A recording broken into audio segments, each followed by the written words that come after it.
की सब्जी। राहुल एक सॉफ्टवेयर कंपनी में नौकरी करता था और ऑफिस में ही काम करने वाली प्रिया को पसंद भी करता था। दोनों ने अपने अपने घर वालों को शादी के लिए मना लिया था। अब बस दोनों परिवारों को आपस में मिलकर शादी की तारीख तय करनी बाकी रह गई थी। एक सप्ताह के बाद राहुल अपनी माँ दमयंती को लेकर प्रिया के घर पहुंच जाता है। वाह बेटा, बहुत सुंदर हो तुम। अपने बेटे की पसंद पर नाज है हमें। आज के ज़माने की पढ़ी लिखी लड़की हो, अब इससे ज़्यादा हमें और क्या चाहिए भाई। बिल्कुल ठीक कहा आपने आंटी जी। मैं यानी कि आपकी बहुत सर्वगुण संपन्न हूँ। सिर्फ पढ़ी लिखी ही नहीं हूँ बल्कि राहुल से ज़्यादा पैसे भी कमाती हूँ। ऑफिस में मैं उसके सीनियर पोस्ट पर हूँ। देखो बेटा, शादी से पहले अपना ये नौकरी वगैरह करने का शौक़ पूरा कर लो। शादी के बाद कहाँ तुम्हें नौकरी के लिए समय मिल पाएगा। प्रिया कुछ कहती उससे पहले ही राहुल प्रिया के फ़ोन पर मैसेज कर देता है। भगवान के लिए अपना मुंह बंद रखो। तुमने अगर कुछ भी कहा ना तो मेरी माँ अभी के अभी रिश्ता तोड़कर चली जाएगी। तुम्हें पता भी है कितने महीनों की मेहनत के बाद माँ तुम्हारे यहाँ आने के लिए तैयार हुई है। अब सब गुड़ गोबर मत करो, मुझ पर भरोसा रखो, मैं सब संभाल लूँगा। अरे लेकिन तुम सुन रहे हो तुम्हारी मम्मी क्या बोल रही है? तुम क्या चाह रहे हो मैं अपने इतने सालों का एक्सपीरियंस, करियर सब कुछ दांव पर लगा दूँ? किसने कहा तुमसे कि तुम अपना करियर दांव पर लगा दो? मैंने कहा ना, first impression is last impression. अब तुम फर्स्ट टाइम में अपना इम्प्रेशन ख़राब मत करो। बाकी सारी बातें मेरे ऊपर छोड़ दो। शादी के बाद मैं सब संभाल लूँगा, ट्रस्ट मी। राहुल के समझाने पर प्रिया चुप हो जाती है। प्रिया की खूबसूरती और गुणों को देखकर राहुल की माँ वैसे इम्प्रेस हो गई थी, इसलिए जल्द ही दोनों की शादी हो जाती है और प्रिया राहुल के घर पहुँच जाती है। भाई, हमारे घर की पहली शादी है। हम तो चाहते हैं कि इतनी धूमधाम हो घर में कि महीनों तक घर से ढोलक की आवाज़ सुनाई देती रहे। लेकिन क्या बताए, 1 महीने तक अब रिश्तेदारों को घर पर रोक तो नहीं सकते। यह देख बहू, मैं तेरे लिए मोटी मोटी पायल लेकर आई हूँ। आज से तुझे यही पायल पहननी है। इस पायल को पहनकर जब तू घर में चलेगी ना तो उसकी छम छम से मेरा पूरा घर गूंजता रहेगा। फिलहाल सास की बात मानकर प्रिया ने वो मोटी सी घुंघरू वाली पायल पहन ली थी। अब इस तरह प्रिया जब भी घर में चलती उसकी छम छम पूरे घर में गूंजती रहती। शादी के बाद कुछ दिन बहुत अच्छे से बीत जाते हैं। प्रिया और राहुल का हनीमून, मुंह दिखाई, सब कुछ खत्म होते होते लगभग 20-25 दिन बीत चुके थे। राहुल, मैंने ऑफिस से 1 महीने की छुट्टी ली थी। मंडे से मुझे ऑफिस ज्वाइन करना पड़ेगा। आज हम लोग मार्केट चल के कुछ कपड़े ले लेते हैं। अब ऑफिस में ये भारी भारी साड़ियाँ पहन कर तो जाऊँगी नहीं। हाँ ठीक है, तुम काम जल्दी ख़त्म कर लेना, शाम को हम शॉपिंग के लिए चलते हैं। शाम के समय जब प्रिया मार्केट के लिए निकलने लगती है तो उसकी सास उसे रोक देती है। अरे बहू, तुम्हारी पायल कहाँ गई? तुम अपने कमरे से निकलकर यहाँ तक आ गई और हमें तो ज़रा सी आहट भी नहीं हुई। वो पायल मैंने निकाल दी है माँ जी। क्या है ना, कल से मुझे ऑफिस जाना है। अब ऑफिस में तो इतनी सारी चूड़ी पायल पहन कर नहीं जाऊँगी ना, इसीलिए ऑफिस की तैयारी में लगी हुई हूँ। अभी हम लोग मार्केट जा रहे हैं, ऑफिस के लिए कुछ हल्के कपड़े खरीद कर जल्दी ही लौट आएंगे। बहू, ये सब क्या बोले जा रही हो तुम? शादी से पहले मैंने तुम्हें समझाया था ना कि शादी के बाद हम नहीं चाहते कि हमारी बहू घर से बाहर जाकर नौकरी करे। शादी हो गई है, घर में काम की कोई कमी थोड़ी ना है। करने लगोगी तो पूरा दिन कब बीत जाएगा तुम्हें पता भी नहीं चलेगा। बेटा, कल से घर के काम में मन लगाओ और ये नौकरी करने का सपना छोड़ दो। सास की बात सुनकर प्रिया अपने पति राहुल को घूर घूर कर देखने लगती है। अरे मम्मी, इतनी महंगाई का ज़माना है, अच्छी खासी नौकरी है उसकी, क्यों छुड़वाना चाहती हो आप? करने दो ना उसे। वैसे भी ना आजकल एक बंदे की कमाई में घर नहीं चलता, एक से भले दो। प्रिया भी काम करेगी तो हमें अपनी इच्छाओं का गला नहीं घोटना पड़ेगा, खुलकर जिएंगे हम दोनों। तू ना ज़्यादा सयाना मत बन, तुझसे ज़्यादा दुनिया देखी है मैंने। तुम दोनों मिलकर कमाओगे तो खर्च करने का समय कहाँ होगा तुम्हारे पास? पूरा दिन तुम दोनों ऑफिस में रहोगे, रात में आकर खाना खाकर सो जाओगे। अरे ऐसी बीवी का फ़ायदा ही क्या है कि आदमी ऑफिस से थका हारा घर में आए और उसे एक कप चाय पानी भी ना मिल सके। देख बहू, तू पढ़ी लिखी है, इस बात से हम बहुत खुश हैं, लेकिन नौकरी मेरे घर में नहीं चल पाएगी। भाई, हमें तो ऐसी बहू चाहिए जो अपने हाथों से गरम गरम भोजन पकाकर हमें और हमारे बेटे को खिलाए, इस घर को ही अपना सब कुछ समझे। घर से बाहर निकलकर नौकरी करने वाली औरतों का मन घर के काम में लगता ही नहीं। प्रिया और राहुल माँ को समझाने की बहुत कोशिश करते हैं, लेकिन दमयंती देवी तो टस से मस होने को तैयार नहीं थी। अंत में थक हार कर प्रिया अपने कमरे में चली जाती है। देखो प्रिया, तुम बिल्कुल भी टेंशन मत लो, मुझे थोड़ा सा समय दे दो, मैं माँ को समझा दूंगा। राहुल की बात सुनकर अब तो प्रिया के गुस्से का कोई ठिकाना ही नहीं था। एकदम मुंह से आवाज़ मत निकालना तुम्हारे चक्कर में ये सारा बवाल हुआ है। बहुत कॉन्फिडेंस दिखा रहे थे ना तुम, मेरी माँ है मैं संभाल लूंगा, ये संभाला तुमने। उन्होंने साफ शब्दों में मना कर दिया है कि वो मुझे नौकरी नहीं करने देंगी। तुम्हारा तो कुछ गया नहीं राहुल, मेरी तो सारी जिंदगी खराब हो गई। शादी इस तरह से झूठ बोलकर या किसी को अंधेरे में रखकर नहीं की जाती। राहुल के पास फिलहाल तो प्रिया की बातों का कोई जवाब नहीं था, इसलिए वो चुपचाप कमरे से उठकर बाहर चला जाता है। कुछ देर तक प्रिया अपने कमरे में तकिए में मुंह दबाए रोती रहती है। अब उसे आगे कोई रास्ता ही नजर नहीं आ रहा था, सब तरफ बस अंधेरा ही अंधेरा था। दुखी मन से प्रिया अपनी सहेली को फ़ोन लगाती है। प्रिया कैसी है तू? शादी की बात सब सही चल रहा है ना तेरे ससुराल में? अच्छा एक बात बता, तेरी तो छुट्टियां ख़त्म हो रही है, कल से ऑफिस ज्वाइन करेगी ना? सहेली की बात सुनकर प्रिया फूट फूट कर रोने लगती है। अरे अरे प्रिया, इस तरह से हिम्मत हारने से या रोने धोने से किसी प्रॉब्लम का सोल्यूशन नहीं निकलता। और अब ना ज़माना बदल गया है, अब लड़कियां अबला नहीं होती, अब तो कमला विमला का ज़माना है। कुछ समझी कि नहीं? मैं खुद नहीं समझी यार, तू क्या बोल रही है? थोड़ा दिमाग लगा और इस प्रॉब्लम से बाहर निकलने के बारे में सोच। प्रिया की सहेली जानवी कुछ देर तक उससे बातें करती है और उसके बाद फ़ोन रख देती है। शाम के समय, प्रिया बहू बहुत आराम कर लिया तुमने, शादी की भी सारी रस्में पूरी हो गई है, जी भर के घूम फिर भी लिया। आज से रसोई की जिम्मेदारी तुम्हारी, आज शाम को खाना तुम बनाओगी। प्रिया की सास उसे रसोई में छोड़कर चली गई थी। दिल तो कर रहा है सब्जी में पूरा का पूरा मिर्ची का डब्बा उड़ेल दूं। बहुत शौक है ना सासू माँ को बहू रानी के हाथ से सब्जी खाने का। ऐसा खाना खिलाऊंगी जिससे खाकर चारों खाने चित हो जाएंगे सब लोग। प्रिया गुस्से में बड़बड़ा रही थी, तभी उसके दिमाग में एक आइडिया आ जाता है। ये तो बहुत अच्छा आइडिया आ गया मुझे, अब आएगा मज़ा। ऐसी सब्जी खिलाऊंगी माँ जी को कि उनके होश उड़ जाएंगे। प्रिया रसोई में से दाल का डब्बा उठाती है और उसे साफ़ किए बिना ही गैस पर चढ़ा देती है। प्रिया दाल में ढेर सारी लाल मिर्च डालकर बिना नमक के ऐसे ही कच्ची पक्की दाल उबालकर दाल को साइड में रख देती है। तभी उसे सास की आवाज़ सुनाई देती है। अरे बहू, दाल के साथ सब्जी भी बना लेना। सब्जी क्यों, मैं तो यहाँ पर 56 भोग भी बनाऊंगी माँ जी। हाँ, आप चिंता क्यों कर रही हैं? प्रिया जानबूझकर दाल की तरह ही बिल्कुल बेस्वाद कच्ची पक्की सब्जी बनाकर रख देती है और सासू माँ को मज़ा चखाने के लिए उस पर ढेर सारी मिर्च भी झोंक देती है। कुछ देर बाद प्रिया खाना डाइनिंग टेबल पर लगा देती है। अरे वाह बहू, आज तो तेरे हाथ का गरम गरम खाने का मौका मिलेगा। बाकी सबको भी बुला लेती हूँ, तू सबका खाना निकाल दे। प्रिया सबके लिए खाना थाली में निकाल देती है। तब तक दमयंती के पति और बेटा राहुल भी आकर डाइनिंग टेबल पर बैठ जाते हैं। बहू एक बात बता, कौन सा जन्म की दुश्मनी निकाली है तूने खाने के साथ? ये लोहे की रोटी और पत्थर की सब्जी तूने इंसानों के खाने के लिए बनाई है या उन्हें मारने के लिए?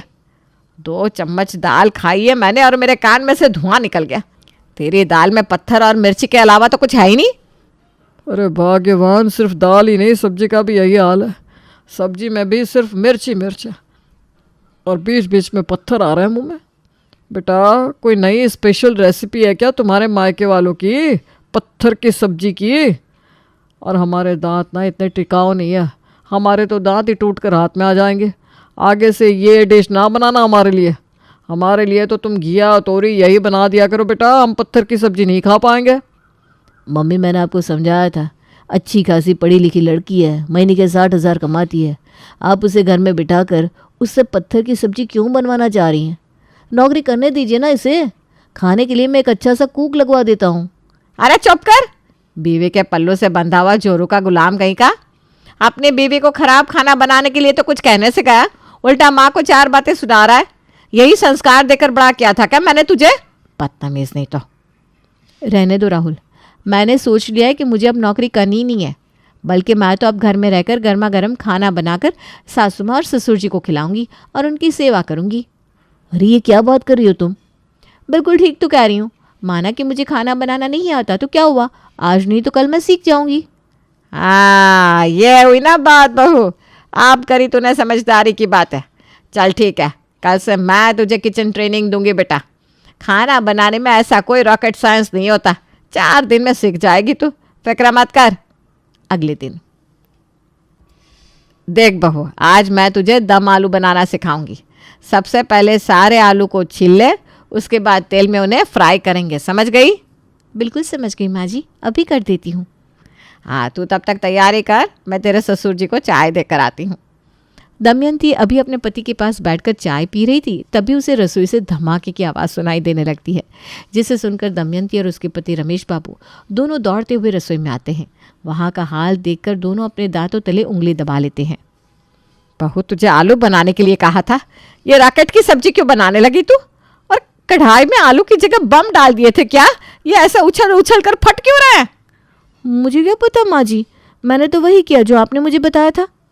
दुनिया पलट सकती है लेकिन लड़की को खाना बनाना नहीं आ सकता। अरे मुझे समझ में आ गया, इसने गीली कढ़ाई में तेल डाल दिया होगा और उसके बाद धुले आलू को ऐसे ही गीला ले जाकर तेल में पटक दिया, तो आलू का तो बम बनना ही है। मेरी बात मानो भाग्यवान, इसे किसी कुकिंग क्लास में एडमिशन दिला दो। तुम्हारे बस का ना है इस अनाड़ी लड़की को खाना बनाना सिखाना, वरना किसी दिन गैस खुला छोड़ दिया इसने तो अभी तो सिर्फ आलू बम की तरह फूट रहे हैं, फिर हम भी ऐसे रॉकेट की तरह उड़ते नजर आएंगे। पति की बात मानकर दमयंती प्रिया को कुकिंग क्लास में एडमिशन करने के लिए कह देती है। मैंने कुकिंग क्लास में एनरोल कर दिया है माँ जी, 50,000 फीस है, आप दे दीजिए, मैं जमा करा दूँ। क्या बात कर रही है बहू, खाना बनाना सिखाने का 50,000 लगता है क्या? हाँ नहीं तो क्या माँ जी, आपको क्या लग रहा है कोई फ्री में सिखाएगा क्या? वहाँ कोई हमारी तरह सब्जी रोटी बनाना नहीं सिखाते, हर तरह के डिशेस बनाना सिखाएंगे। बहू के हाथ का खाना याद करके दमयंती पैसे देने से मना नहीं कर पाती और जल्द ही बहू प्रिया कुकिंग क्लास ज्वाइन कर लेती है। कुछ दिन बाद, अब तो तेरी क्लास को शुरू हुए भी 12-15 दिन हो गए, वहाँ पर कुछ सीख भी रही है कि वैसे ही टाइम पास करवा रहे हैं तेरा? नहीं माँ जी, कुकिंग क्लास में तो एक से बढ़कर एक डिशेस बनाना सिखाई जा रही है।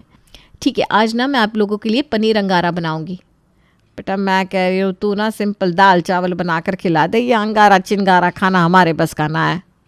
माँ जी, दाल चावल तो अभी तक हमने बनाना सीखा ही नहीं, अभी तक तो मुझे सिर्फ पनीर अंगारा ही बनाना आया है। प्रिया बड़ी खुशी खुशी पनीर अंगारा बनाना शुरू करती है और कुछ देर के बाद डाइनिंग टेबल पर एक सुर्ख लाल रंग की सब्जी सजा कर रख देती है। सुनती हो, मेरी तो हिम्मत नहीं है बहू के हाथ का ये अंगारा पनीर खाने की। तुम पहले चक्कर बताओ, खाने लायक होगी तभी मैं मुंह में डालूंगा। दमयंती बहू का बनाया हुआ पनीर अंगारा मुंह में डालती है और पहला चम्मच खाते ही उसके चेहरे का रंग उड़ जाता है।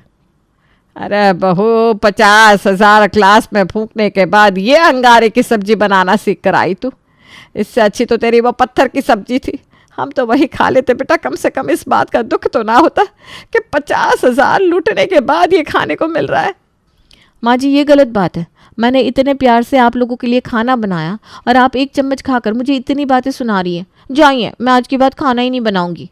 अरे नहीं बेटा, ऐसी भी कोई बुरी नहीं है, थोड़ा सा और प्रयास करेगी तो थोड़ा और अच्छा बनाना सीख जाओगी। कोई बात नहीं बेटा, तुम ना अपना मन छोटा मत करो, आज हम यही सब्जी खा लेंगे बस।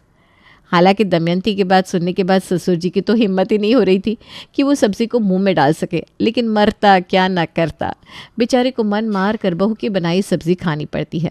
जैसे ही प्रिया रसोई में जाती है, ससुर जी पत्नी दमयंती से कहते हैं, अरे भाग्यवान, ये तुम्हारी बहू की किचन ट्रेनिंग हम पर बहुत भारी पड़ रही है।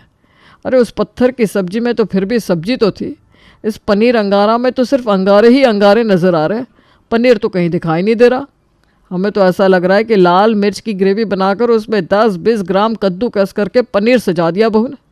भगवान ही बचाए तुम्हारी बहू के हाथ के खाने से। तो अब तो हर रोज़ बहू प्रिया कुकिंग क्लासेस के नाम पर एक से एक अतरंगी सब्जियां बनाती और सास ससुर के सामने खाने के लिए परोसती थी। 10 दिन के बाद, मम्मी आज मैं अपने क्लास में ना स्पेशल डिश सीख कर आई हूँ। आज मैं बनाऊंगी आप सबके लिए बिल्कुल नई डिश जिसका नाम है छोले धुआं धुआं।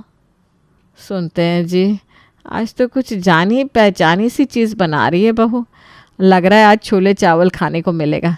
कई दिन हो गए मैंने तो पेट भर के ढंग से खाना भी नहीं खाया, आज तो जमकर खाऊंगी खाना। कुछ देर बाद रसोई में से धुआं उठता हुआ नजर आने लगता है। अरे बहू, खास खास कर बुरा हाल हो गया। ये क्या है? ये धुआं कहाँ से आ रहा है? माँ जी मैंने आपको बताया था ना आज मैं छोले धुआं धुआं बना रही हूँ, तो उसमें थोड़ा बहुत धुआं तो होगा ही ना। आप आराम से बैठिए, जब खाना तैयार हो जाएगा तब मैं टेबल पर लगा दूंगी। कुछ देर बाद, मम्मी जी अब आपका इंतज़ार खत्म हुआ, लीजिए ज़रा टेस्ट करके बताइए मेरी आज की स्पेशल रेसिपी छोले धुआं धुआं कैसा बना है। दमयंती खुशी खुशी छोले का पहला चम्मच मुंह में डालती है तो खाना उसके मुंह से अगले ही पल बाहर आ जाता है। छी, ये क्या बनाया बहू तूने? चूल्हे की राख डालकर बनाया है क्या छोले? छोले की जगह राख मिला रखी है इसमें। इतना घटिया खाना कौन बनाना सिखाता है? मम्मी जी आपको ना आजकल का लेटेस्ट खाना समझ में नहीं आएगा। आपको पता भी है इंडोनेशिया की नंबर 1 डिश है ये। इसको स्पेशल तरीके से बनाया जाता है। उसमें छोले को उबालने के लिए बिना पानी कुकर में डालकर सीटी लगाई है मैंने, तब जाकर इसमें ये धुआं धुआं वाला टेस्ट आया है। अरे नालायक, ये छोले धुआं धुआं नहीं, बिना पानी के छोले में सीटी लगाएगी तो छोले जल के राख ही हो जाएंगे और उसमें से धुआं ही निकलेगा। तेरे जैसे किसी अनाड़ी ने ही निकाली होगी ये डिश। और खाने वाले भी तुम्हारे जैसे निकम्मे होंगे जिन्हें कुकिंग का सी भी नहीं आता। तुम्हें तो पत्थर की सब्जी भी बनाकर खिला दे तो तुम उसे भी वाह वाह करके खा लोगी। ऐसा है बहू, अब तू हमसे हाथ जुड़वा ले, बस बहुत बना लिया तूने खाना। तू अपने ऑफिस में बात कर ले और कल से नहीं बल्कि आज से ही अपने ऑफिस जाना शुरू कर दे। अरे बेटा, ऐसी तबाही तो सुनामी के बाद भी नहीं मची थी जैसी तूने खाना खिला खिला कर मेरे घर में मचा दी है। नहीं नहीं माँ जी, आप ये सब गुस्से में बोल रही हैं ना। मैं घर का नियम कैसे तोड़ सकती हूँ? आप ही ने तो कहा था कि आपने PhD की हुई है ना, उसके बाद भी सारी ज़िंदगी अपने घर और किचन संभालने में बिता दी। फिर मैं आपकी बहू होते हुए घर की परंपरा कैसे तोड़ सकती हूँ? खाना तो मम्मी जी मैं ही बनाऊंगी। अरे बहू, तेरे हाथ का खाना हम अब एक और दिन नहीं खा पाएंगे। लेकिन मम्मी जी मैं ऑफिस चली जाऊंगी तो रसोई की चिंता में मेरा तो काम में मन भी नहीं लगेगा। मेरे ना होने पर पता नहीं रसोई कैसे मैनेज होगी। बेटा, मुझे पता है तुझे रसोई की कितनी चिंता है। तू अपनी चिंता ना बिल्कुल मेरे ऊपर छोड़ दे। मैं आज ही कुक से बात कर लूँगी। वो 5,000 मांगेगा ना बेटा तो 7,000 दे दूँगी, लेकिन खाना उससे ही बनवाऊँगी। ठीक है मम्मी जी, जैसा आप कहें। आपका हुक्म सर आँखों पर। हम आपकी बात को टाल भी तो नहीं सकते ना। नौकरी करने की परमिशन मिलते ही प्रिया अपनी सहेली जानवी को फ़ोन मिलाती है। अरे प्रिया, तेरी सासू माँ आ गई लाइन पर, या फिर अभी तुझे और टिप्स देने पड़ेंगे? अरे नहीं, अब और टिप्स की ज़रूरत नहीं है। बिल्कुल तार की तरह सीधी हो गई है। बोल रही है कल से ही ऑफिस ज्वाइन कर लूँ। तूने ना एकदम ठीक कहा था। जब घी सीधी उंगली से नहीं निकलता तो हर बार उंगली टेढ़ी करने की ज़रूरत नहीं होती। घी को गर्म करने के लिए आग पर रख देना चाहिए। घी की सारी अकड़ ढीली हो जाती है।